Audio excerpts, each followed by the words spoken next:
أعوذ بالله من الشيطان الرجيم بسم الله الرحمن الرحيم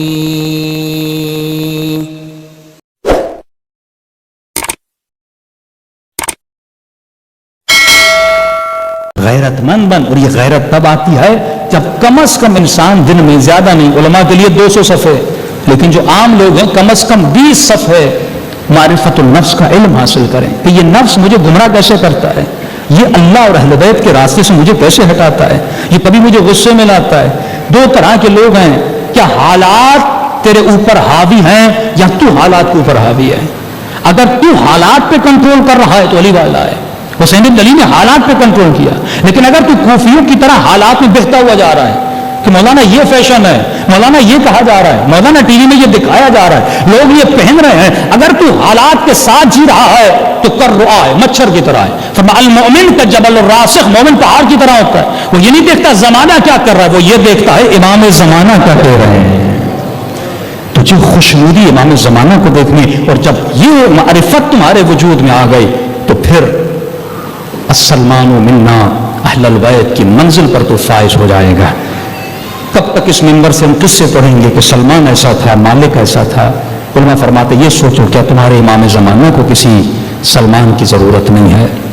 کیا امام زمانہ کو کسی مالک اشتر کی ضرورت نہیں ہے؟ اور یہ کہاں سے ملے گا؟ یہ ذکر پروردگار عالم سے ملے گا. الا بذکر اللہ تطمئن القلوب. جتنا اپنے وجود کو ذکر خدا میں مشغول رکھو گے. ایک فارمولہ آپ کو دے دوں کہ جس سے عبادتوں میں لذت پیدا ہو جائے. ہماری روٹین یہ رہتی ہے کہ مثلا صبح کی نماز واجب ہے، ہم پڑھ کے پھر سو جاتے ہیں، دوپہر کی نماز پڑھ کے پھر سو جاتے ہیں.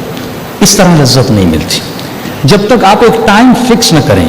مثال کے طور پہ مجھے صبح کی نماز کو 15 منٹس دینے، یہ خود پہ واجب کر لیں کہ 15 منٹ سے کم میں مصلی پہ بیٹھوں گا نہیں، یا 20 منٹ جتنی آپ کی طاقت ہے، وسعت ہے، وہ ٹائم فکس بنا دیں.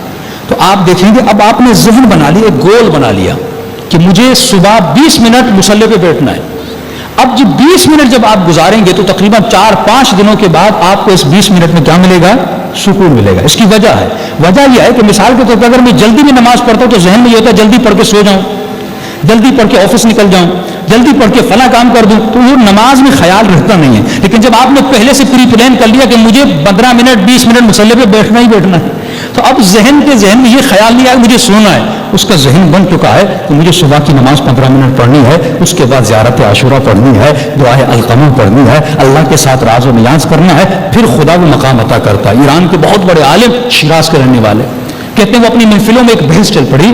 بحث یہ تھی کہ کیا موت اختیاری، 2 طرح کی موتیں ہیں. ایک موت انسان کو اچانک آ جاتی ہے، پتہ نہیں لگتا، لیکن ایک نظریہ ہمارے علماء کے یہاں ہے کہ اگر انسان بہت نیک ہو وہ اپنے اختیار سے دنیا سے جاتا ہے. یہ عقیدہ ہمارا اہل بیت کے لیے ہے، اولیاء اللہ کے لیے. مثلا اسے پیغام دیا جاتا ہے بھائی کل صبح تمہارے جانے کی باری ہے، وہ اپنے اختیار سے سو جاتا ہے اور اپنے اختیار سے اپنی روح کو کیا کرتا ہے؟ پرواز دیتا ہے. یہ شیراز کے بہت بڑے عالم، اس نے حوزے میں بحث کی کہ ایسا کوئی سبجیکٹ نہیں، یہ تصور غلط ہے، ہمیں روایات میں نہیں ملتا، حدیث میں نہیں ملتا، قرآن میں نہیں ملتا، موت اختیاری کا کوئی تصور نہیں ہے. شاگردوں میں بحث کرتے تھے. ایک دن یہ اپنے آفس میں اپنے مدرسے میں آ کر بیٹھ گئے. ایک بوڑھا بزرگ نورانی چہرے والا ان کے پاس ہے. انہوں نے کہا آیت اللہ صاحب آپ یہ بحثیں کرنا چھوڑ دیں کہ موت اختیاری کا وجود نہیں ہے. ہم کیسے چھوڑے؟ ہم عالم ہیں، ہمارا کام ہی ہے یہ حدیثوں میں دیکھیں، روایات میں دیکھیں، لوگوں کے عقیدے روایت اور حدیثوں سے بنائیں. انہوں نے کہا کئی چیزیں ایسی ہیں جو پڑھنے سے نہیں ملتی، جو عمل کرنے سے ملتی ہیں. کئی ایسی چیزیں ہیں جو پڑھنے سے نہیں ملتی. ایک یہودی نے بھی امام زمانہ پہ PhD کی امریکہ میں، تو اسے بھی پتہ مولا کس کے بیٹے ہیں، کس کی نسل سے ہیں، تو علم تو ہے اس کے پاس لیکن اس کے وجود میں عمل نہیں ہے. تو کئی چیزیں ہیں سننے سے نہیں ملتی، پڑھنے سے نہیں ملتی، عمل کرنے سے ملتی. تو آپ کا کیا کہنے کا مطلب؟ کہ کئی چیزیں مشاہدے سے ملتی ہیں. تو کیا کروں؟ کہ نماز شب کی پابندی کریں. آپ کو پتہ چل جائے گا کہ موت اختیار سے آتی ہے کہ نہیں آتی. یہ شیراز کے بہت بڑے عالم دین کہتے ہیں اس دن سے اس نے کبھی بھی اپنی نماز شب کو نہیں چھوڑا.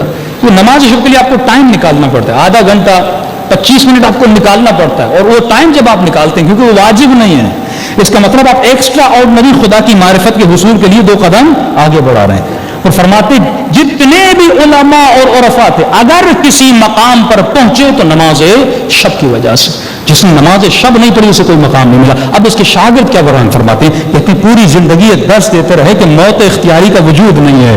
کہ ایک دن شب جمعہ تھی، میں آیا، میں نے کہا استاد صاحب کل جمعہ ہے، چھٹی ہے، تو میرے کچھ درس میں اشکالات ہیں، مجھے درس سمجھ میں نہیں آ رہا، تو میں چاہتا ہوں جمعے کے دن آ جاؤں، چھٹی کا دن ہے، آپ مجھے کچھ سمجھا دیں۔ انہوں نے کہا میرے لال کل کا دن تو مجھے دیکھو گے نہیں۔ میں پریشان ہو گیا، استاد کیا کہنا چاہتے ہیں؟ قریبی شاگرد کہتا ہے میں سمجھ گیا یہ استاد کا آخری دن ہے، کہ جتنے سوال کرنے ابھی مجھ سے کر لو، بس میں سوؤں گا، اس کے بعد میں یہاں پہ نہیں رہوں گا۔ کہ استاد سے سوال پوچھے، انہوں نے نماز پڑھی، بستر پر سوئے، اور دوبارہ جب شاگرد اٹھانے آئے ان کی روح پرواز کر کے جا چکی تھی۔ یہ سکون کا مقام ہے کہ انسان موت بھی اپنے اختیار سے لے کر اس دنیا سے چلا جائے۔ یہ سکون کا مقام ہے کہ انسان جب دنیا سے جا رہا ہے تو مطمئن ہو کر جائے، اور یہ مقام کب ملتا ہے؟ جب انسان اپنی زندگی میں ذکر خدا میں مما تنبت الارض ومن انفسهم ومما لا يعلمون۔ بابرکت ہے واللہ جس نے سارے جوڑے خلق کیے، جسم بنایا مٹی سے، مما تنبت الارض ومن انفسهم، اس میں نفس ڈالا، ومما لا يعلمون، اور ایک تیسری چیز اس کے اندر ڈالی جس کا نام ہے روح۔ ٹھیک، تو جسم نکلا پستی سے، روح اتری بلندی سے، ایک انتہائی پست شے، دوسری انتہائی بلند شے، اب ان دونوں کو جوڑ کے رکھے کون؟ اس کا نام ہے نفس۔